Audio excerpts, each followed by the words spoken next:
Good evening, ladies and gentlemen. This is Penn World Voices Festival's 7th year, and in fact, this is my first year as a new director of the festival, and I'm especially thrilled to be back again to this venerable venue, especially with such an important program. Our festival has a distinguished place among the literary festivals around the world since we have a substantial political agenda representing freedom of speech and freedom of expression. We produced a short film summing up our mission. After the film, please welcome our panelists and enjoy the evening. Thanks a lot.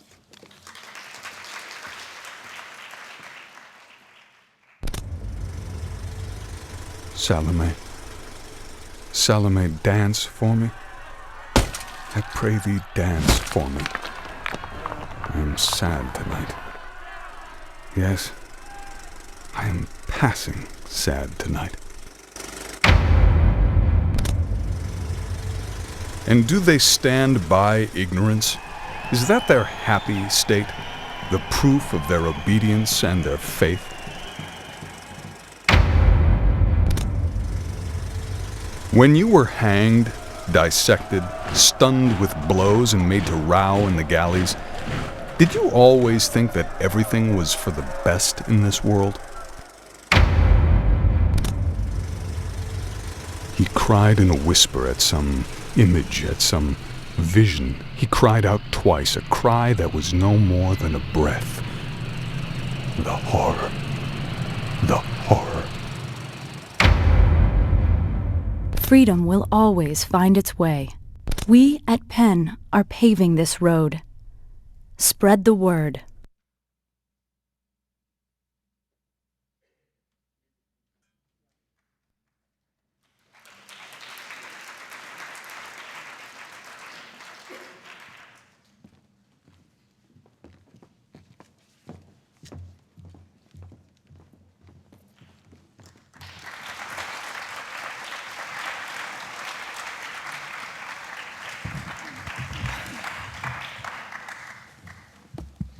Thank you. I want to welcome everyone tonight, and thank you for participating in the Penn World Voices Festival.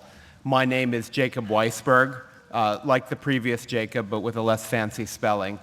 I am the chairman of the Slate Group, and I am a fervent supporter of Penn's mission. Penn, among the issues Penn focuses on as an organization are the freedom to write, freedom of expression, and connections among writers around the world.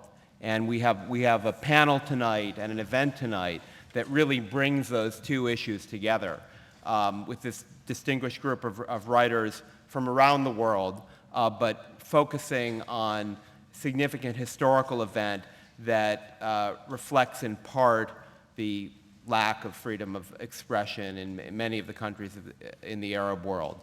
And I want to just briefly introduce the panelists. Their full biographies are in the programs you have. I'll just say a word about them, and then we'll start the conversation. I'm going to ask each of them a few questions, but I want to encourage all of you on the panel to jump in at any point when you have something to say. Don't let interesting disagreement go unremarked upon. And we're going to save time at the end for questions. And as Bernard said at the beginning, there are cards in your programs. If you have a question, you can write it down, pass it to the side. There'll be people collecting those cards, and they'll bring them up at the end, and I will read the questions out. But just to introduce our panelists, why don't I start at the far end with Alex Nuns. Alex is an activist who, with his colleague Nadia Idol, began to keep track of the amazing Twitter posts coming out of the Egyptian Revolution and the demonstrations in January and February. And he has this terrific book called Tweets from Tahrir. Sorry, I can't roll my R's, so I can't pronounce Tahrir properly. But this is an amazing feat of real-time publishing and something that really gives you the flavor of the Egyptian Revolution. And Alex is going to talk about that in a little bit. Next to Alex is Abdelkader Ben Ali, who's a Moroccan writer. He lives in the Netherlands and has for some time. Actually, longer. Based on how old you look, the numbers don't match up here. But he's lived there for a long time. And his most recent book, which he was just showing me, hasn't been translated into English yet. I hope it will, but it's a collection of his travel writings from around the Arab world, including time he spent in Gaza and Lebanon. And he'll talk about that a little bit in a bit, I hope. Next to him is Abdallah Taya. I apologize for mangling your name. No, it's okay. And he is the first openly gay autobiographical writer published in Morocco, it says here. That's true. And until I feel that seems like a challenge to come up with a counterexample, but I'll take your word for it. And he lives in Paris, where he's lived for the last 8 years, and he's the writer of a number of novels, including Mon Maroc and Le Rouge de Tarbouche, well, I won't mangle any more of his titles. And we'll talk about those in a bit. Next to Abdallah is Rula Jabral. She's an Israeli journalist and television broadcaster. I think many of you know her story through her novelized version of it and through the film version of that book called Miral, which is a recent film directed by Julian Schnabel. And lastly is Sandra El Amrani, who's a Moroccan-American writer, analyst on Middle East affairs. He lives in Cairo and was the co-founder of 2 distinguished English language publications from Egypt. He's joining us here from Cairo, and he's written for a number of English language magazines, including The Economist, The Guardian, and a number of others.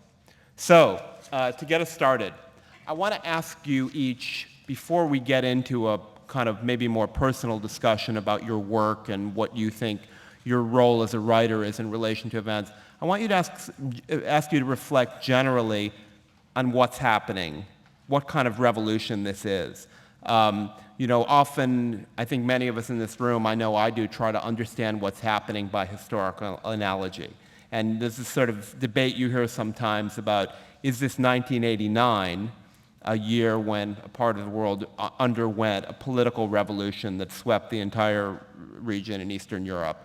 Or is it something more like 1848 or 1968, when you had a number of revolutionary moment that didn't translate necessarily into political change everywhere? So, Sandra, starting with you, I wonder what your perspective is on that. I've asked myself that same question, and there's a bunch of dates that you can roll off, and maybe it's a mixture of all of them, or each country has its own different revolution. But I think probably the most important thing to keep in mind is that this is just the beginning of a really momentous event, something that hasn't happened in the Middle East for probably 50 years, 60 years. That's going to redraw the strategic map of the Middle East. In relations to the Western presence in the Middle East, the United States policy, of course, which is the dominant actor in the Middle East for the last half century, in the shape of the Arab states themselves, that some of them may not survive. We're seeing, obviously in Libya, the possibility of a stalemate leading to states in effect. We're seeing the partition of Sudan. We may see some states that will be really shaken, like Iraq has over the last 10 years, by civil war, by various forces, and also more positive developments. I think states that are quite solid, like Egypt, that will not fracture. I think the important thing to keep in mind is that revolutions often have several peaks. We've had one peak a couple of months ago. There may be others to come. That's one thing. The other is that this process could take 2 years, it could take 10 years, or it could take 20 years. The French Revolution, unleashed a series of events that took about 20, 25 years to settle. So it's hard to predict from our position. And then finally, just as speaking personally, this is the only revolution I've witnessed. Perhaps older people here who've lived through the events of Eastern Europe can have more wisdom on this. But for me, it's the only political event of its kind that I've experienced. And what does it feel like? From Cairo, which is the epicenter of it, really. It's exhilarating. And before Cairo, I was in Tunisia, and it's completely exhilarating. It's a roller coaster ride. emotionally, just because there's a state. You have to remember that we in our part of the world, for most of us here, we live in countries that have been very, they've had this false stability, but everything staying the same, not only obviously the leaders hanging around for decades, where everything feels hyper-controlled, and suddenly there's no control, total loss of control. You don't know what's going to happen. On top of that, there's a lot of media manipulation. There's a lot, by the regimes themselves as they try to survive, the creation of states of insecurity. Certainly we saw that in Egypt in early February before Mubarak was toppled. It's every hour you think, either you're incredibly optimistic or you're incredibly pessimistic. And this space is now slowing down, but it's not gone yet. There's still this sense that something may come, and living through it is exhilarating and it's exhausting. Rula, the Arab-Israeli conflict in a way has been kind of backburnered as a news story because of everything that's going on. And I wonder, does it feel, based on your contacts and relationships in Palestine and in the occupied territories, does it feel like a revolutionary moment there too? Or is that something that's going to come after what's sweeping the rest of the Arab world? I think everybody in the Arab world, and I'm sure everybody sitting here, has been waiting for this their entire life. Since we were children, we were, dissatisfied with everything around us because everything was, but I'm not talking only about Israel and Palestine, I'm talking about Egypt, Jordan, Syria, Yemen, Iraq, Iran. I'm talking about the vast majority. If I go to school, and I remember at the age of 7, 8, and Gaddafi talking on television, national television, that was broad. Every time that any of these leaders would talk, all the Arab television would give lectures for hours, and we would hear their sorry to repeat this word, their bullshit for hours. And it was delusional what they were saying, most of them. And you didn't need to be a genius to understand that they were, most of them, not only delusional, had no contact with the people, and they were not only giant egos, they were sick mentally. What I mean by this is when I remember one of the, I always loved to be a journalist, and I remember this interview with Muammar Gaddafi when I was really very young, and it was 1991, during the first Iraqi war, when Iraq invaded Kuwait, and everybody was, deciding where to stand, where not to stand, and he started talking about the Crusaders and the Christians, but he started talking about the book that he wrote, the Green Book, and whoever read that book thought the guy is insane and should go to a mental hospital because he confused communism with capitalism and put everything together. And in the end of this book, he talked about himself as Saladin, or somebody that will liberate his entire country. He didn't understand, like all of them, that they are actually the main obstacle of their countries. And if you asked any Libyan today, 93% will answer you that their life is full of oppression, repression. 26% of them are unemployed. In a country that has 6 million people and has the hugest amount of oil fields. So that explains to you how these dictators run their countries, and it's everywhere. I worked also in Egypt as an anchor woman, and I remember interviewing Ibrahim Sulaiman, who was the Minister of Housing. And he was responsible of building houses in all of the area of South Egypt. And he built such crummy houses that one night, one of these huge buildings that he built, and through a corruption system, collapsed. 3,000 people were killed in one day. Everybody that was sleeping in that building. And in that interview, he said, well, it's destiny. And I said, well, when is destiny end? And when responsibility start in this country? The guy looked at me like I said something wrong, or said, well, what do you mean? This is, there was no responsibility. Today he's in jail, fortunately. But if you would have asked any Arab person, do you think Monday Mubarak will disappear? They would laugh at you. Today, he's not there anymore. So this is how big, how important this is. And it didn't take so long for Mubarak to disappear, 3 weeks. After each speech he gave, the people were even more pissed off and more angry. Every time he got to give concessions, it was too late, too late. 3 speeches and he was out. Ben Ali, 3 speeches and he was out.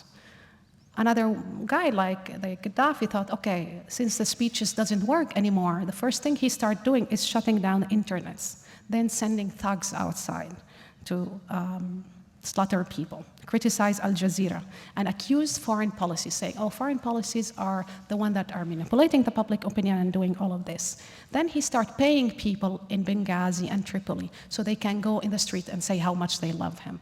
This is the way that actually all of them behaving. I thought that Bashar al-Assad in Syria would not behave this way, but he did. 2 days ago, he said in national television, said, well, Syrian loves me. They all, who's manipulating them are foreign powers, foreign strangers, and to dominate Syria. This is the goal, is to dominate Syria. But none of them said anything about their responsibility and what they are supposed to do. 15th of May, there will be a third intifada, supposedly. And it's called online by most of the people on the website, most of the Twitters and the people that has Facebook. And they called for a third intifada in Palestine. But it's against 3 things this time, not against one dictator. It's against Hamas, and against the corruption of the authority, the Palestinian authority of Mahmoud Abbas, and against the military presence inside the West Bank. And that's really revolutionary. They called for a non-violent revolution inside West Bank. That's a game changer in that place. Yeah. Abdullah, you may need to pull your microphone a little closer to answer the question. And I wanted to maybe ask you just to frame this a little bit in terms of your hopes and your fears for this political upheaval. You're a gay writer who lives in Paris. Do you think that what's happening is likely to produce a freer environment for writers and for minorities, including gay people in many of the countries going through this right now? Hello. Yeah.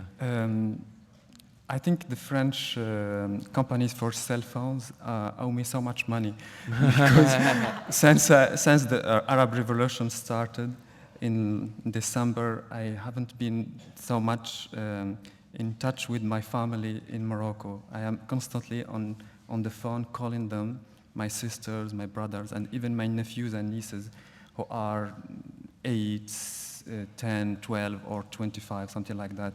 I haven't been that much in contact with some members with my family talking about subjects that are so far from us because we were raised in Morocco, especially that politics and what happened in society is not our problem. That the society doesn't belong to us, that we are not society. And I do remember that when I started talking openly about homosexuality, my mother called me and she said, "Why did you do that?" And I didn't know what to tell her. So I told her, "It's not me, it's about society, the Moroccan society." And she said, "But we are not Moroccan society." It's something that struck me that we were raised in places and no one taught us that we can, these places where we are, this thing we call society, it's us. So I am 37 today, and I'm so amazed by these young people who are only 22, 24, 25, coming, they were abandoned more than my generation by the politics, by the kings and the presidents, and by the intellectuals. The Arab intellectuals have a big responsibilities on this nothingness we were living in. And yet, these young people, these amazing people found the energy, the time to connect and to create something that obliged me personally to almost stop breathing because I was not sleeping during December and January, especially during what was happening in Cairo. And because I don't know if you know, Egypt is so important for Arab people. We were raised to love Egyptian movies and series and actors and singers. And it's a true love. All Arabs love sincerely Egypt, that we were like all concerned sincerely about what's happening there. Not only the people who are, who can read, even the illiterate. So many, I was, especially during the Egyptian revolution, in January and February, I was even talking politics on the phone, even with the husbands of my sisters. For them, I was the gay one, don't exist. And suddenly here we were, talking about something, we felt like we were born again on something new, something that this is us, and it's true, and it's about sincerely us, and we can do sincerely something, and that's why we were talking that much on the phone, and that's why French companies owe me so much money. Thank you. Abdel Kader, having traveled around the Arab world in the last several years from the Netherlands where you live, did you have a sense of something stirring? That is, were you less surprised because of kind of gleanings you'd had, or were you completely surprised by what happened? Well, if I was, hello everybody, if I was unsurprised, I would be chairman now of the United States. And January, February surprised us all. It was a moment, as Abdullah is saying, and Shabril and Isandro, of great emotional impact on the region and on the people who live at the other side of the Mediterranean, Europe. It was something incredible. People saying no, going out on the street saying, "Khalas, enough." That was incredible, because when I went to Morocco, to Gaza, to Syria, to Beirut, people would say no, but they would say it silently. They would whisper the no. They would sing their no. They would shout their no, but never in public. And suddenly one guy puts fire to himself in Sidi Bouzidi in Tunisia, and that's the moment people say, we understand what he's doing.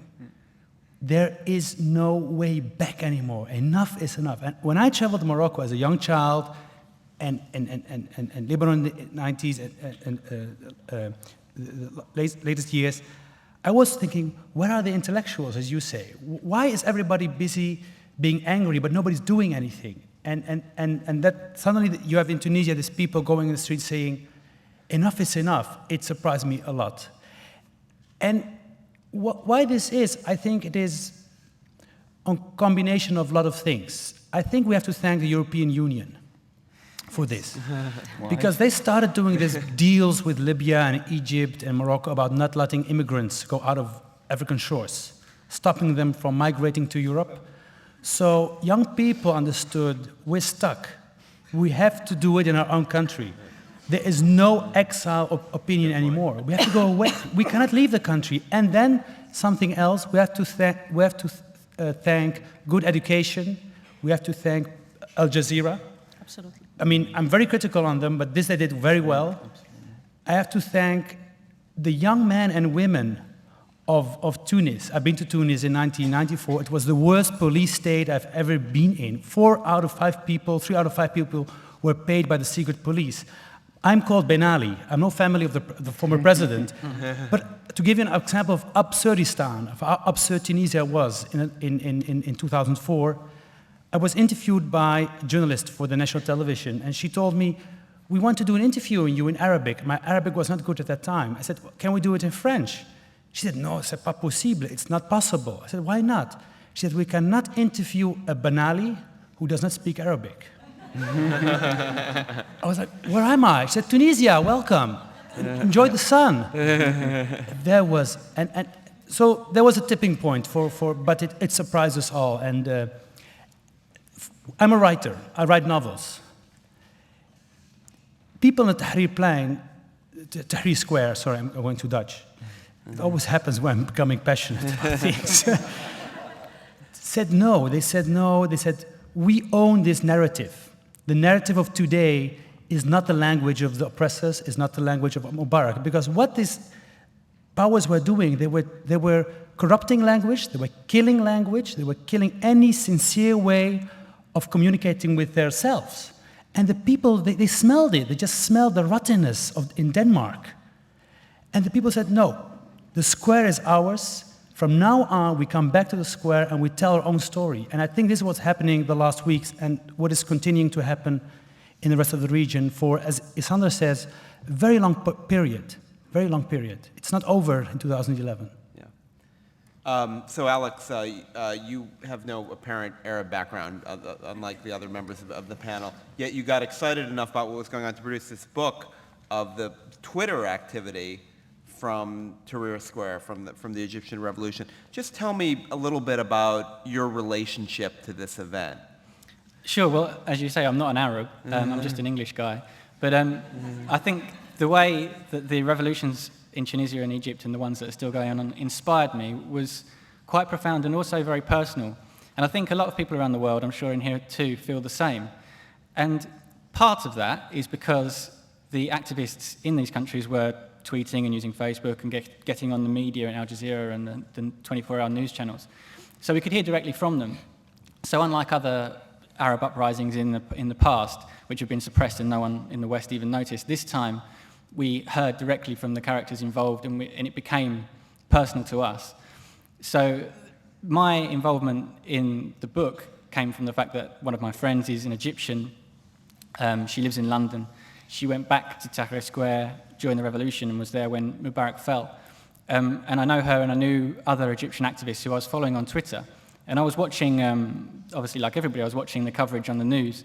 And the revolution was televised because they had cameras on top of the buildings, but I didn't know what was really going on in the square until I actually used social media to hear the dynamics of everyday life, the roller coaster ride that people were on. Let me just interrupt. I think we have some slides, some examples from the book, and they're really good, some of these tweets. So maybe you can just kind of show us a few of these and tell us why they're in there. I mean, this tweet is the one that inspired me to do the book because I was reading, I was following Twitter, and at this point I just thought this stuff is so extraordinary that someone needs to document this because it shouldn't be forgotten and lost in cyberspace.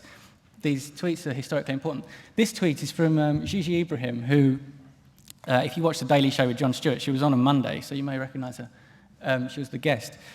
But this tweet was made at 7:39 on February the 2nd. This is the time when, in the square, the thugs paid by Mubarak were surrounding the square, throwing Molotov cocktails at the protesters, rocks at the protesters. Later on in the night, live gunfire was being used. People were dying, over 10 people died that day, and there were thousands of injuries. And at that point in time, when she says she will not leave, obviously her family are calling her and telling her to go home, and she's saying, I'm not going to leave. At that point in time, it looked to all the world that they were going to be overwhelmed. And so the consequences for the protesters who remained in the square at that point in time would have been, horrific, as you can imagine. And yet they were so determined that their revolution would not be crushed. And I just thought that tweet had incredible bravery and incredible courage to it. And it wasn't the only one. There were plenty of tweets. So from the same night, we've got this section. This is when the thugs started using a machine gun at one point. And it's just so incredibly dramatic. And the other thing about this Twitter coverage is that it's instant. And so the reports, they've gone on. Yeah, that's better. That's the one. Unlike in every previous world historical event where there are primary sources, but say if they're letters, people have written them in retrospect when they've got home, they're describing events. These are at the very time, at the very second that it's happening. And I can't think anyway of any historical equivalent to that where you can read back and feel so directly what was going on. Yeah.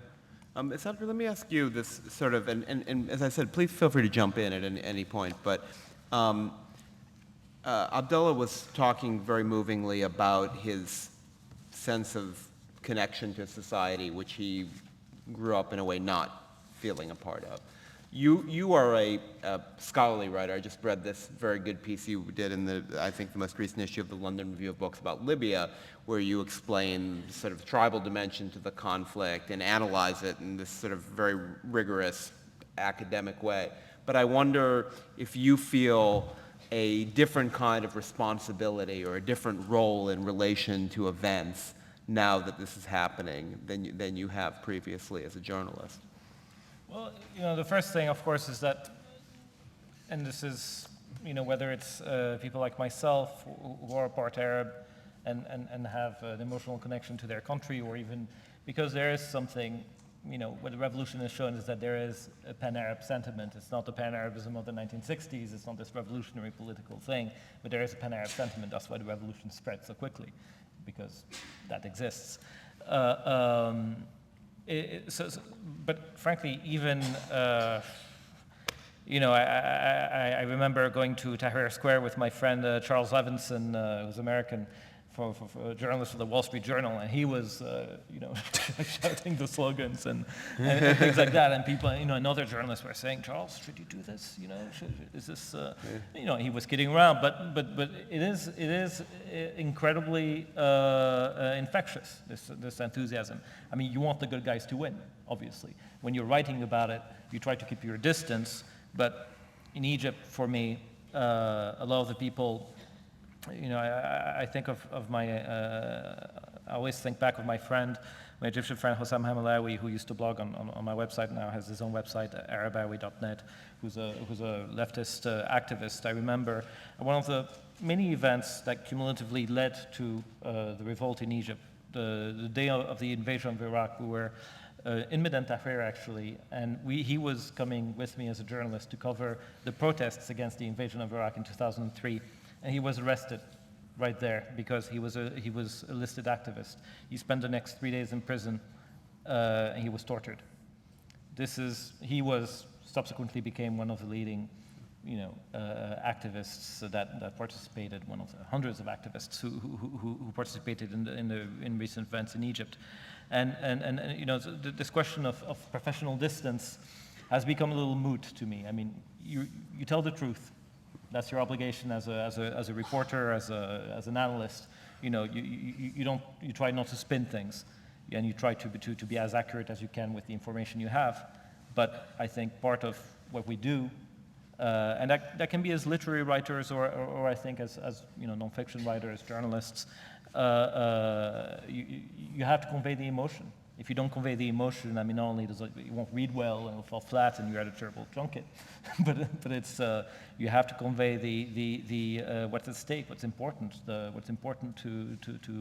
people there. Yeah, Abdul Qadir, let me follow up with you. I mean, you were talking about your role, responsibility as a writer and one who lives abroad.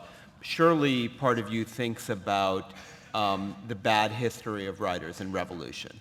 That writers often embrace change in a way that leads to them both saying embarrassing things and taking political stances which look bad, but also can corrupt their writing. Yeah. Revolutionary enthusiasm is a dangerous sentiment for writers. Do you think so? Well, it depends on how you deal with it. And I mean, I think writers, we are so used to embracing failure and writing blocks.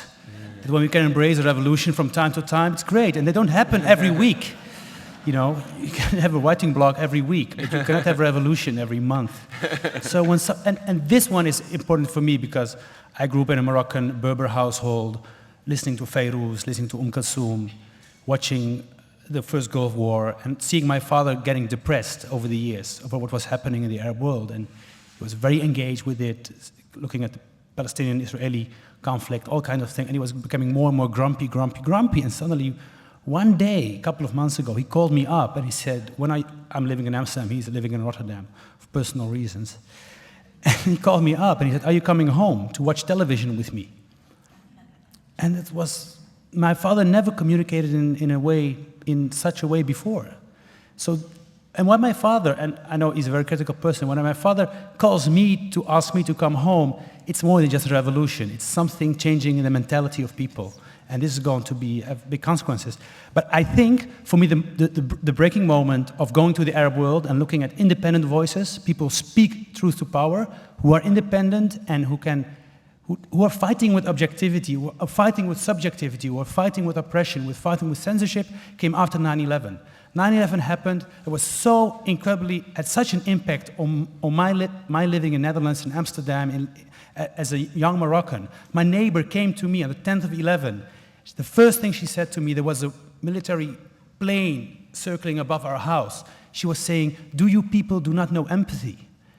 And I couldn't say anything to her. I should have hit her, but, you know, out of empathy. But I didn't have anything to say. And I went back and I saw again the repetition of the falling towers. And I said to myself, I've got to get out of this place. Because watching talk shows night after night about people pretending they know more about the Middle East than me, that's going to kill me. So I went to Jordan, I went to Beirut, I went to Cairo book fairs, I went to Morocco to readings and get into contact with the people, the writers, the thinkers who are struggling exactly with these themes. We live in a country that is sick, that is corrupt, but we love our country. But we are artists. What distance to take? That's immensely complex, and even more in the Middle East, because you know, every time you say something, somebody is listening. It can be the people of the censorship. Like I went to Damascus to a literary cafe. It was one anecdote, and then you can throw the ball to somebody else. But this cafe was the first literary evenings held in Damascus since years. 2 years ago, 2008, in Firdaus. It was in a kind of 70s soft porno and kind of nightclub atmosphere. and there was a very witty Iraqi poet making a lot of jokes. Everybody was laughing except 2 people from the Secret Service. So everybody is listening. In Beirut, if you make a joke about minorities, you can have a lot of problems. And these artists know this. So they taught me, in a way, also to look different at things and at their realities and to think in a complex way about simple things and in a simple way about complex things. And that's what they gave to me. And I'm trying to give that image to the Dutch public, to the Western public, to know that maybe there is obscurantism, there's terrorism, there's Salavism, there's a lot of shit happening, and tabbouleh and hummus. They're also independent voices, and they're working very, very hard to get their message through.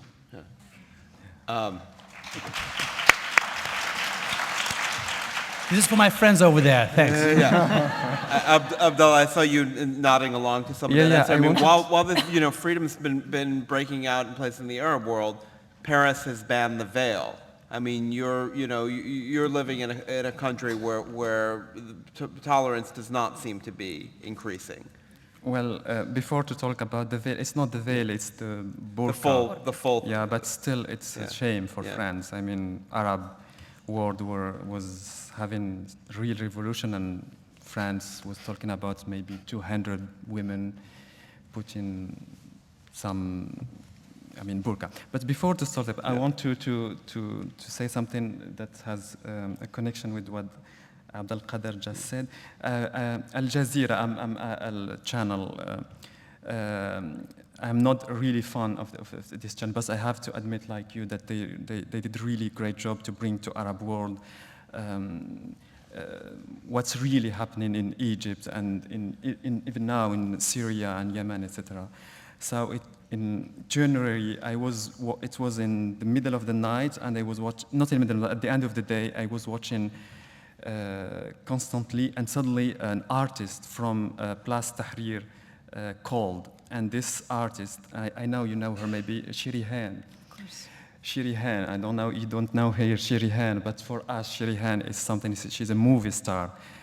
From my childhood when I was 10 years or 12 years or 15 years, I don't know. She's the Arab, 10 years ago. She's the Arab Elizabeth Taylor. Something like that, yeah. And suddenly this girl was, it's very important to talk about Shirihan because as I said earlier, we had nothing in the Arab world but the images from Egypt, the films, the TV series.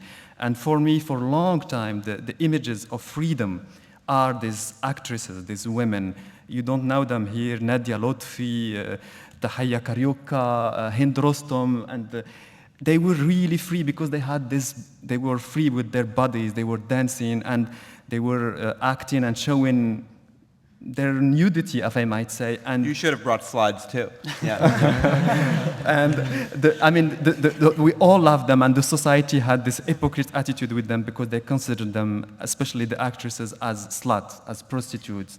But yet, that night, and from Place Tahrir, this incredible actress, that I loved. I'm not the only one to still love her. Shirihan called and from the middle of Place Tahrir to say that she is with the change, that she is with the, she is not for Mubarak. Mubarak has to say, and I am sure, as I swear I cried, but I'm sure it's something like Judy Garland for you here, or something like that. It's, I mean, it's beyond. It was beyond my control. Suddenly, Shirihan, because what you have to know that this girl, I don't know if its rumor was true or not, because in the beginning of the 90s, her career stopped, and that was because of the son of Mubarak. Yes. She was, I think they had a love affair, and I think she knew something secrets, and they didn't know her I think she wanted to break the relation or something like that.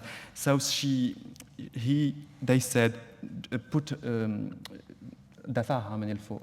Yeah, he threw her from I think the second floor or something. So her back was broken. And she was very good at dancing and very good at showing. So for the Arab world to hear Shirihan speaking from Place Tahrir, and specifically for a gay man like me, it was really, really something. And the calls I made that night were something special. So I wanted to say that, to repeat again the same thing, that while the Arab intellectuals were silent, these people, like actresses or some popular singers that were really considered as bad and whores, I don't know, were doing something free. And it was really...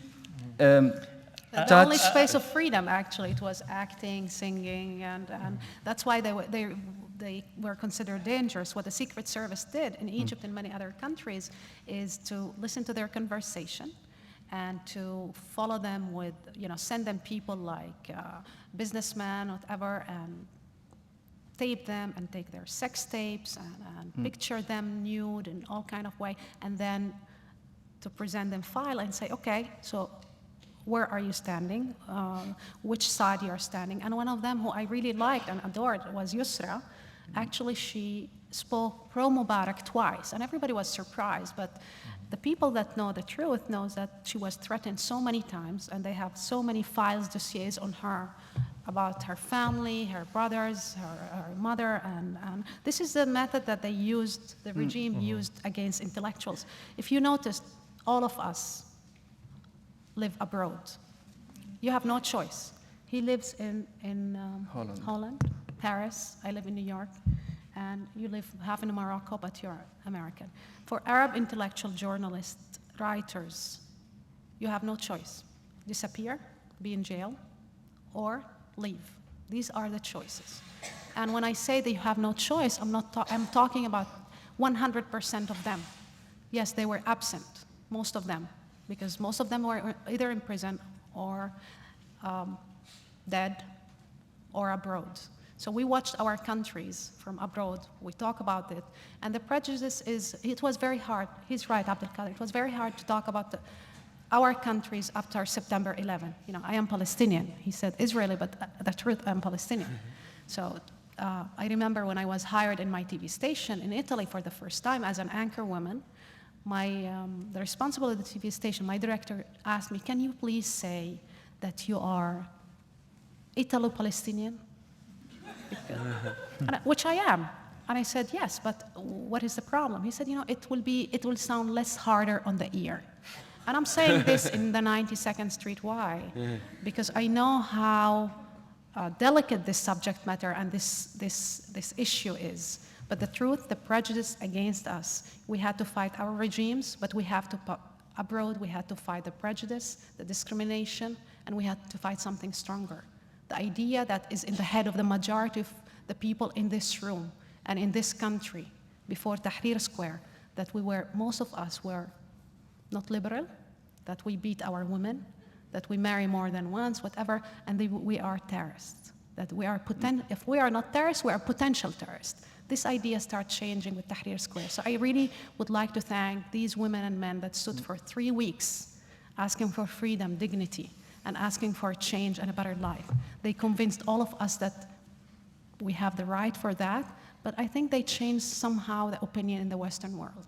And I hope it will stay like this. Yes, absolutely.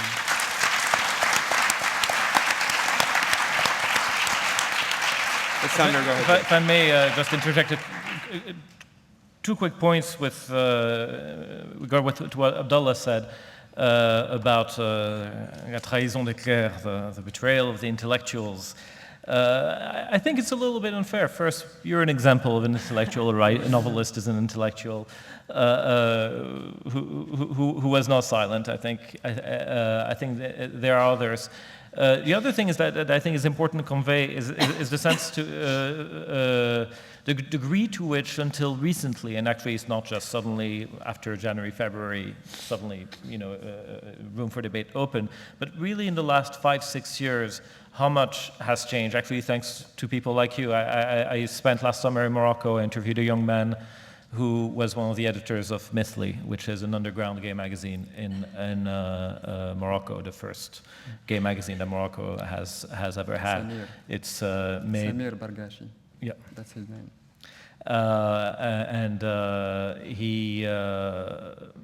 He doesn't come from an elite background. He doesn't come from a family that's lived abroad. He's been doing it there. He's not out to his family. But slowly he's creating room for debate. And I think this is one of the things that's really, to me personally, was most wonderful about seeing what was happening in Tunisia, what was happening in Egypt after the revolutions. I arrived in Tunisia just after Ben Ali fell on a reporting trip. I went out onto Avenue Abi Bourguiba, which is the main thoroughfare in Tunis, and people were talking, and I was listening to people gathered around and shouting this and saying, what are we going to do about Ben Ali and his family, his people, the people who worked for him? And then suddenly some woman arrives and with a group of other people and says, you know what we need? We need a parliamentary system. Enough of this presidential system. Some other person says, are you kidding? Parliamentary system, what is this? Are we Europeans? No, we're Arabs. We need a strong president. And this debate was going back and forth. A couple of weeks later in Tahrir, it's not all people like us. We're generally a privileged crowd. Though I think if you read Abdullah's quite autobiographical novels, you see that he may be relatively privileged now. He wasn't born in privilege, and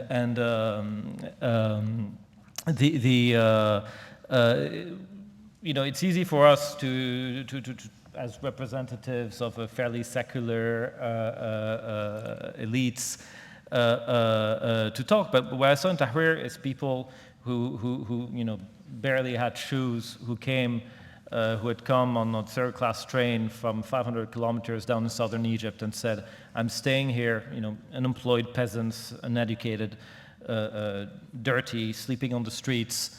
I said, I'm staying here until either Mubarak goes or I die.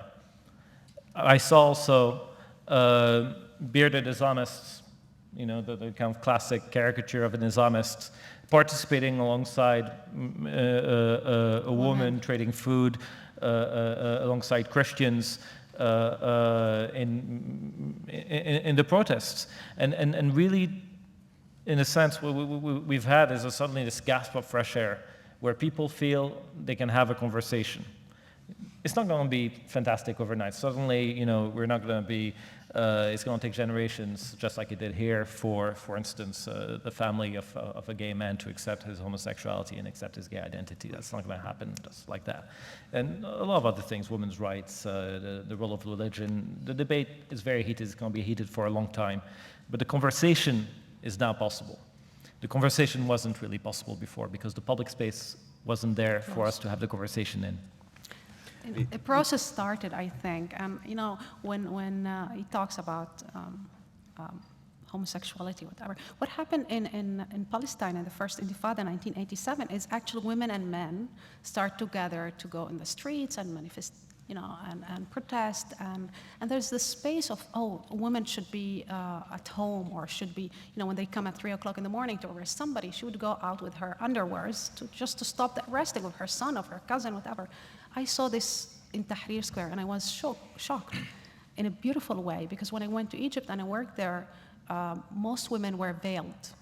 And then I saw Tahrir Square, where intent women and men slept together, as he said, Muslim radicals. And I met, I saw talking in television my hero, who was my hero since I was 13, Nawal Saadawi. He was the first feminist, 80-year-old, and she was sleeping in Tahrir Square for three weeks. 3 weeks, she left her house in Shubra. She stayed there, and she was sleeping in tent with men and guys and boys that she never met in her life, And when one day she wanted to go home to change her clothes, one of the guys said, well, I have a motorcycle, I can take you home.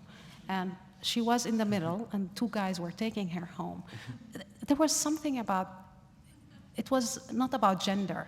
The issue of women disappeared suddenly, and the issue of feminism.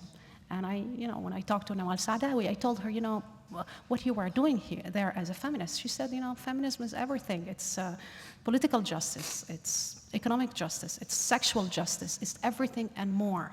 It's psychology, religion, history, it's everything. And, if you want to understand how this revolution can go, just watch 2 things: the way military behave and the way women are treated. And you can understand if we are winning or losing. I just wanted to say something about the absence of the intellectuals in the Arab world. When I said that, it's coming from my own experience, and I'm completely aware of the fact that this absence was caused by and encouraged by our dictators in Morocco and other countries. They completely forced intellectuals to talk about, from a point of view, I don't know, from the planet Mars or something. I always had this feeling that the writers were more into literature or books that has nothing to do with me, with my life, with my poverty, with my body sick, if I can say. And I am completely aware of the fact that to be privileged, as you said, today as a person, it's not that I am rich or I have money, but I can. I managed to read and to be able to criticize and to say this is wrong, this is right, and I am homosexual. And then even though they tell me Islam is against me, it's their problem, not me. I feel gay and Muslim, etc. But and I am also aware of the fact that this absence of intellectuals and of political parties was caused by Hassan II in Morocco. He put all the leaders in jail in the 70s and the 80s. He invented a literary prize. He used to show in Morocco TV, and I mean I grew up in this, and I don't. Maybe his son now is another story, but still, for all the minds, the other generation and the new generation, the generation come in, there was still this idea that to interpret, to criticize was not something important, and the intellectuals were not on TV, for instance, to say this thing. Of course, we said something. You said for Samir Barghashi, he was very important. But who this free speeches reached not all people. In Morocco, we have 60% of illiterate people. That's a big problem. Can I say something about the level of intellectual opposition to regimes in closed societies where you have oppression and censorships and people put into prison for just wanting to talk their own language, changes people in a profound way, changes societies, because suddenly grocery sellers become poets. Suddenly a taxi driver becomes a political commentator. Suddenly somebody cleaning the street, inventing his own job, becomes a chroniqueur of what is happening in the streets, what is happening. So when I would go to Morocco as a child, and I come from a very, very poor rural background, but even my grandmother, who is illiterate, who has never been to school, she knew what was going on in the world. She knew about how Morocco was faring. And she was hoping that her children and her grandchildren would go to schools. She would all say to my sister, you never stay in the kitchen. Go to school. It's the only thing you have, otherwise you will become like me. And she was already in her 60s, and it was not her responsibility as a grandmother to tell this to my sister. But what you see is that after 9/11 and the instability in the region, I have the feeling that the Arab intellectual, especially the ones who became articulated in the West and came back to their own homes, to their own countries, and decided that there was so much, as you said, Jibril, so much vehemently, let's say, Orientalistic, militaristic language going on about the Orient, that they said, there's no place for us in the West now to create a discourse, how small it be, because it's like a drop of water, it burns immediately in this desert. So we go back home and we see what we can do here. This is our West, actually. It's not the East we're coming back to, we're coming back and we're going to create a kind of own version of intellectual climate, and it's going to be a secret. Nobody should know about it. So what you see is all these young urban intellectuals trying to fly under the radar, doing things, sometimes performing only once, because if you do it twice, it will be closed down. And I think there, as you said, Isanda, the last 5-6 years, this has becoming a very fruitful terrain for dialogue, for talking about the responsibility of an intellectual writer to form his society, to give an idea of how it could look like, to create new dreams, and to problematize those dreams at the same moment. But you grew up, just something, you grew up in Holland. I grew up in Morocco until the age of 25. And what you said about your grandmother is absolutely true. My mother and my aunts, they said the same thing. But when you were facing reality, when you were going to school and university, and when you had some ideas, you had some projects, when you start talking, and even to the professors, no one were encouraging, no one. They didn't encourage us. They were only put us this idea of taques, voilà, to block everything you try, they block you. It's not only something that's coming from the king. The king has nothing. I mean, he did work, but the moment that happens, authority loses its power. Because when you go, I mean, a family in Morocco. I go there. Nobody believes the teachers. Nobody believes the politicians. They're scorned. People make jokes about them. They're not taken serious because they talk. They know what they're doing. They know they're paid and sustained by the power. I would like also to talk, if it's possible, about the responsibility of the Western governments. I mean, I'm sorry. There is a big responsibility for our regimes. There is a big responsibility for our intellectuals. There is a big responsibility for ours, because all of us, I'm sure, deep in the night, we think, what can I do really to honor my identity, my culture, and be true to myself, living here. And what I see here is a double standard behavior, where we thought really that Americans and Europeans, we thought that Gaddafi, maybe less Gaddafi, but we thought that Mubarak is, we have Vice President who I really respect, Joe Biden, who said Mubarak and his government, they are not a regime. We have the Secretary Hillary Clinton, who said, well, Egypt is stable. That's before Tahrir Square. And people, we gave these countries, Egypt received every year $1.3 billion. Half of them is coupon, just military ad. The militaries didn't intervene in Tahrir Square not because they are nice people. They're horrible people. But there was some leverage that the Pentagon has on them, so they called them, said, hold back, don't fire. They didn't do it in Libya because they didn't have any connection with the Libyan militaries. That's why the Libyan militaries, they had one call from a guy that is total criminal, let's say, and they start slaughtering their own people. But the fact that we give them money and we trade our, in a way, our values with our interests. What did is we thought that in name of security, we should keep these regimes so they can control their own people, so they can beat them as much as they can, so we guarantee our security here. What I want to say here is these regimes are the main responsible for the spread of extremist religious people. They are the main responsible. If Al-Qaeda exists today and did what it did in this country, it's thanks to Mubarak. Mubarak in 1983 started a civil war in Egypt against the Muslim Brothers. And he went on for a long, long time, until 1993. If you go to certain areas in Egypt, in the south especially, in Said, he really sent the militaries where they shut down everything, killed most everybody. Until today, if you go there, the percent of unemployment is 80%. The percent of women that give birth and they don't die is 30%. That means 70% probably dies when they are delivering their own babies, simply because he thought that they were infiltrating in the army. He didn't want to end like Sadat, and he started killing all of them. The only option was for them is to die or to leave. And they left with one idea, transnational jihad. Bin Laden is really not the guy that invented Al-Qaeda, whatever. The real guy behind Al-Qaeda is Ayman Zawahiri, who's a doctor. And this an Egyptian doctor was tortured by the regime. All of his family was killed, raped. His wife was actually raped in the prison when she was 6 months pregnant.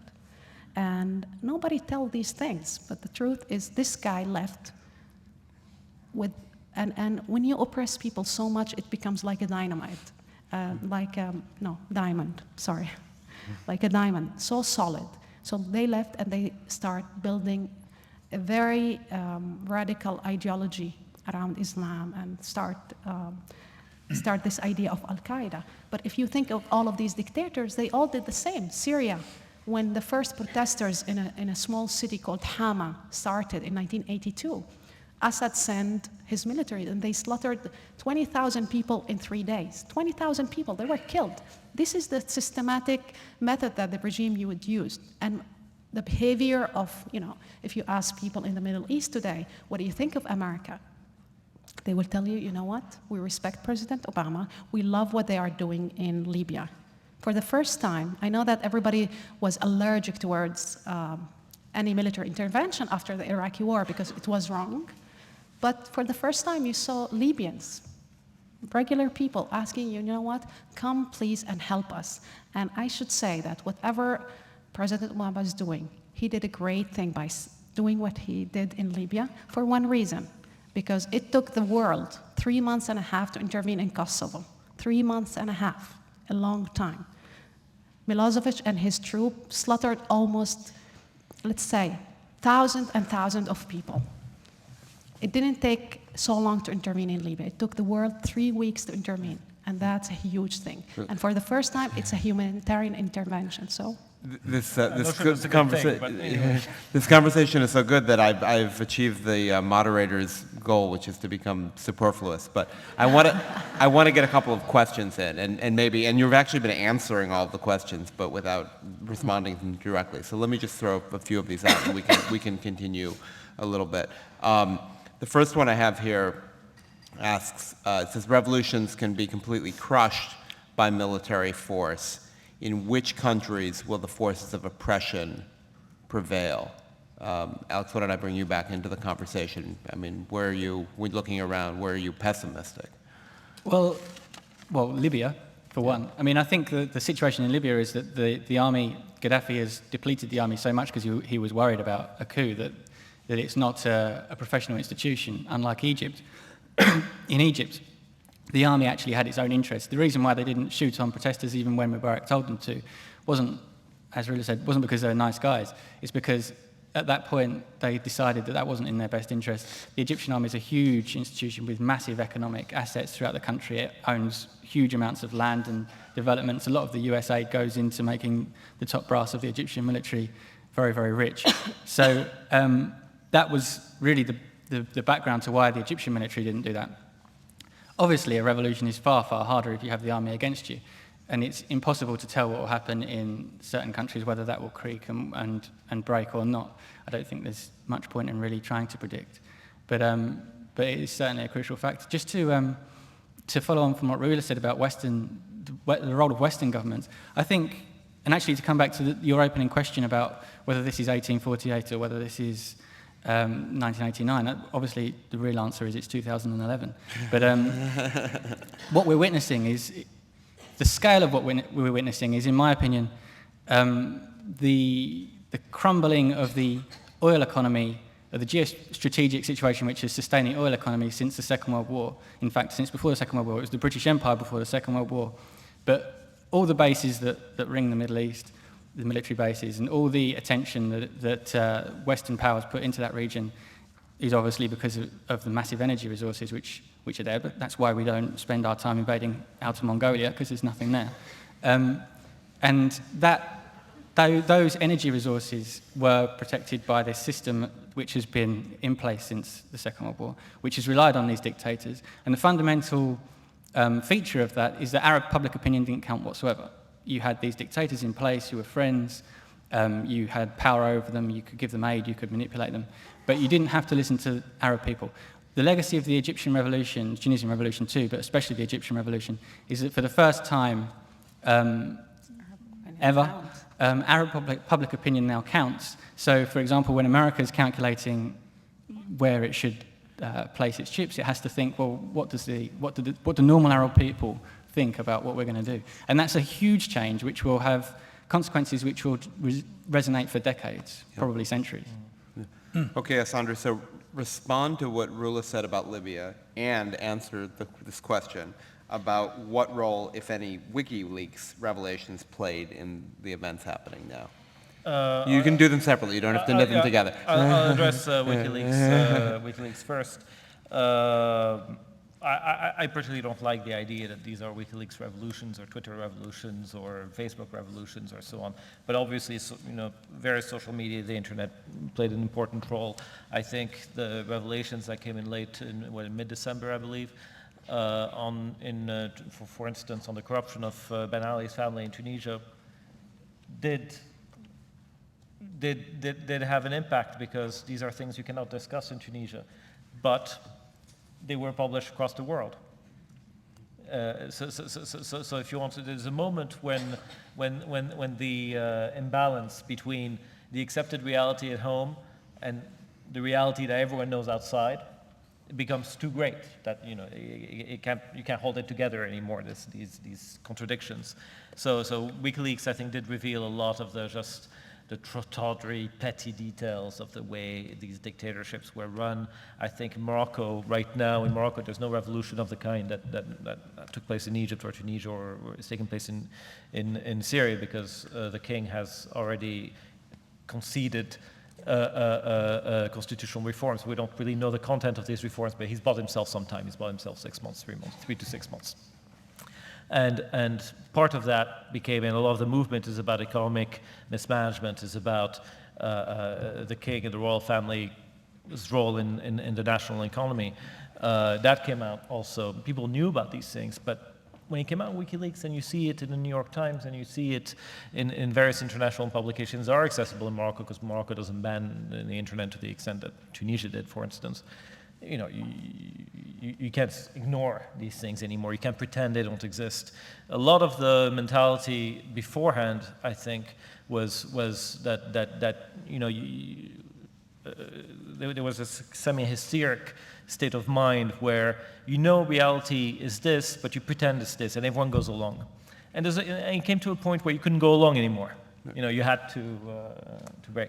Okay, other question. You are less enthusiastic about the Sarkozy-led NATO intervention in Libya, I gather. Yeah, well, I mean, I think it's obviously it's a good thing for the rebels. They asked for it, but I think we do have to ask.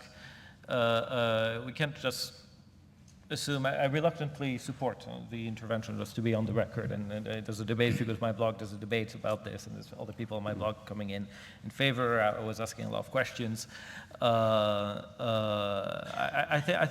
I'm generally quite skeptical of American interventions, and maybe it's because of an overreaction to Iraq, which I think was a tragedy.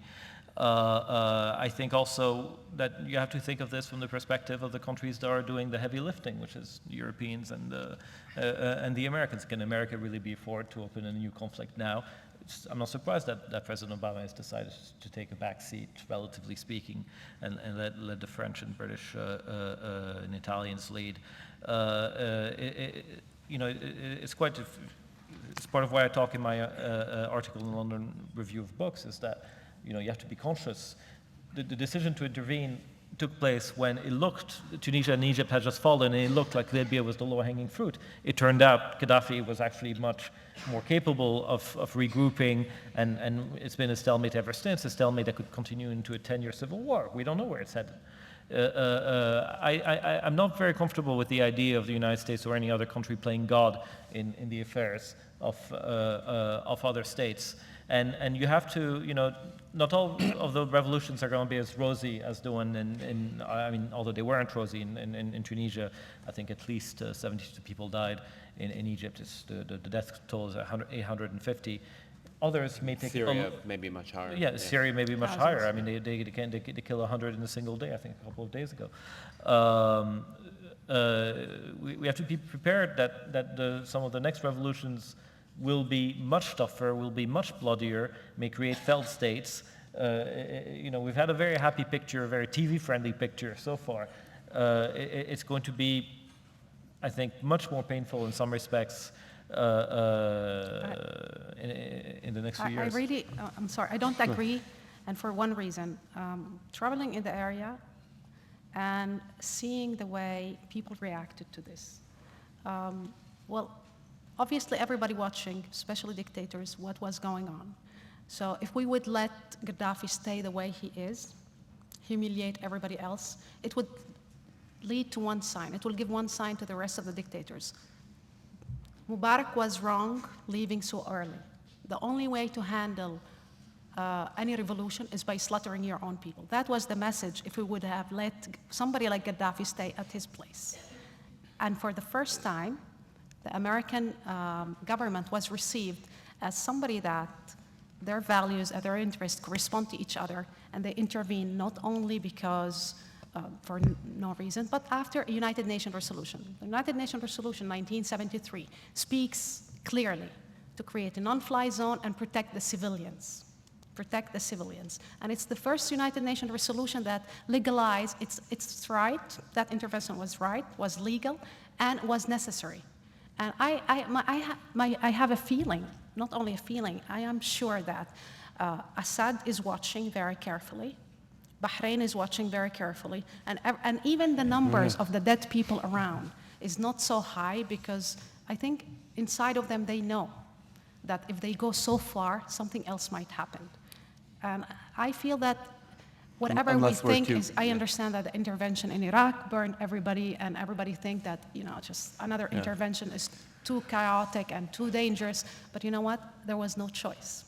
All right, this conversation is too good. It's not going to stop unless I intervene. But I do want to remind everyone, we'll take one last question, but I do want to remind everybody that the books by this fantastic group of writers will be for sale in the lobby afterwards, and they will be out there, and they will sign copies. And so please join us there. But just as a last question to frame this, and this is a jump ball, anybody who wants to say something about it who can. Maybe not the best note to end on, but I think it's a fair question. How do we support the revolutions while assuring the fearful that we're not supporting future terrorism? Oh, that's a good question. Yeah. I've been thinking about this question for 10 years. Yeah. Well, and I have an answer. Not a long answer. I have an answer, concise. Buy an electric car. Order one now. Secondly, go to a bookshop tomorrow, buy Arab literature in translation. Yes. No applause. And thirdly, the military people are scared to death. There's no way back anymore for Syria. I mean, for me, Syria is much more important. I mean, to all respect to Libya, but you can do something too. Go on a holiday to Damascus. All of you, book a ticket for 1 week Damascus. Be there in the Umayyad Mosque, be there in the Old Town, and be present and talk to people. And so the people will know that you understand what they're doing and fighting for. Go and see them and meet them and have a dialogue with them. That's very important. Because Bashar al-Assad, when he sees you, he knows you're writing his death sentence. Yes. Yeah. Well, I really want to thank our panelists. This was a fantastic conversation. As I say, please join us in the lobby for books and signings. Thank you.